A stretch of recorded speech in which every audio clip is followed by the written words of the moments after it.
Musанын төрөлүшү. Чыгуу 1-бөлүм жана 2-бөлүм 1-аяттан 10-аятка чейин. Жакып менен бирге ар бири өз үй бүлөсүн алып Мисирге келген Ысрайыл уулдарынын ысымдары: Рубен, Ысман, Леви, Иуда, Исахар, Забулун, Бенджамин, Дан, Напталы, Гад жана Ашыр эле. Жакыптын тукумунан чыккандын баары 70 жан болчу.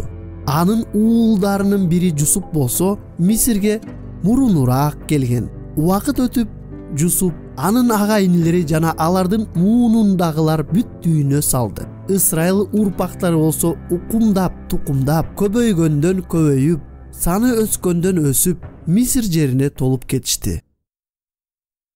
Ошол кезде Мисирге Жусупту билбеген жаңы падыша бийликке келип, өз калкына мындай деди: Ысрайыл калкынын саны өсүп, бизден көп болуп кетти. Келгиле, бир айласын табалык. Алар мындан да көбөйүп кетишпесин.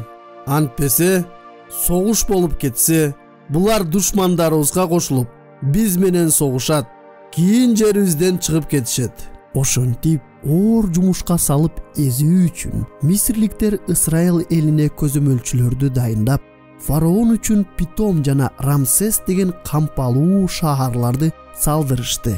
Бирок мисирликтер Ысрайылдарды канча эзген сайын алар ошончо көбөйө беришти. Ошондо мисирликтер Ысрайылдардан кооптонуп, аларды оор жумуштарды жасоого аеосуз мажбурлашты. Ысрайылдарды ылай тебелетип, кыш куйдуруп, ар кандай талаа жумуштарын жасаганга аеосуз мажбурлап, турмушун азапка айлантышты. Мисир падышасы Шифра жана Пуа деген еврей аначы аялдарга мындай деп буйруду: Еврей аялдарын төрөтүп жатканда дыкат болгула. Уул төрөлсө өлтүргүлө, кыз төрөлсө тирүү калтыргыла. Бирок аначы аялдар Кудайдан коркушчу. Ошондуктан Мисир падышасы айтканды кылбастан эркек балдарды аман калтырып жатышты. Мисир падышасы аначы аялдарды чакыртып алып: Эмнеге мындай кылып жатасыңар? Эмнеге эркек балдарды тирүү калтырып жатасыңар? Деп сурады.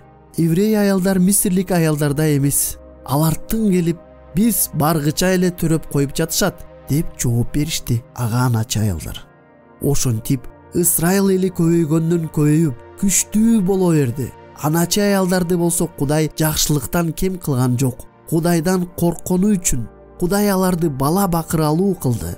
Ошондон кийин фараон өз элине: Еврейлердин ар бир эркек төрөлгөн баласын Нил дарыясына ыргыткыла, кыз балдарын аман калтыргыла, деп буйрук кылды. Леби уруусунан бир киши ошол эле уруудан аял алды. Аялынын боюна бүтүп, уул төрөдү. Бала көзгө сүйкүмдүү эле. Энеси аны 3 ай катып жүрдү. Бирок аял баласын андан ары жашырып жүрө албай калганда, камыштан жасалган бир себет алып, аны чайыр жана кара май менен майлап чыкты. Анан ичине баланы салып, Нил дарыясынын боюндагы камыштын арасына коюп кетти. Ал эми баланын эжеси бөбөгүнүн эмне болоорун көрүү үчүн алыстан карап турду. Ошол убакта фараондун кызы сууга түшкөнү дарыяга келди. Анын нөкөр кыздары дарыя жээктеп жүрүштү. Камыш арасындагы себетти көрүп калган фараондун кызы нөкөр кызына аны алып келүүнү буйруду. Фараондун кызы себетти ачып караса, бир ымыркай бала ыйлап жаткан экен. Ал ага боору ачып: "Бул еврей баласы турбайбы?" деди. Ошондо баланын эжеси фараондун кызына келип: "Барып, еврей аялдарынан бала эмизгенин чакырып келейинби? Ал баланы эмизип багып берсин", деп сурады.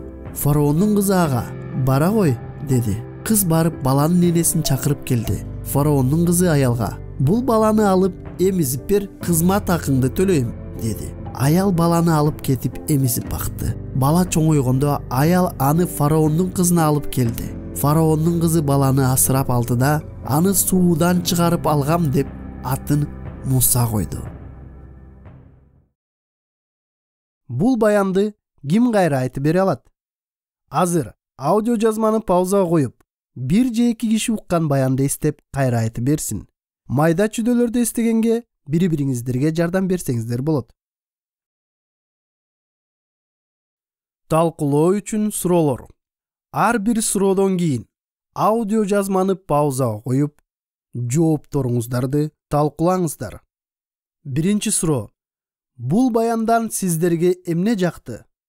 Жоопторуңуздарды талкуулаңыздар. Экинчи суроо. Бул баяндан сиздерге эмне жаккан жок?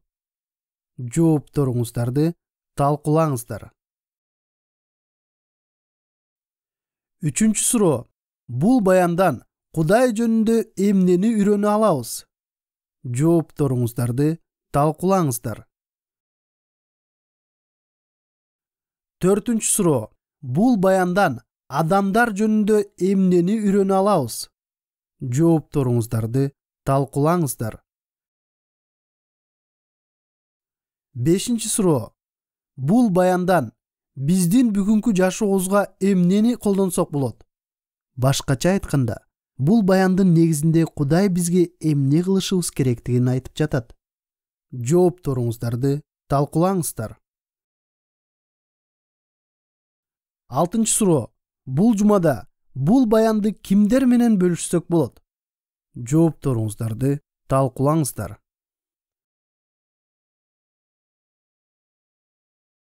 Бул баяндын тексти Кыргызстан ыйык китеп коомунун котормосунан алынган жана аталган коомдун уруксаты менен жаздырылган. Жакшы кабар медианын сайтынан ушундай жана башка маалымат каражаттарын бекер уксаңыз болот. Биздин интернет баракчабыз jakshykhabar.com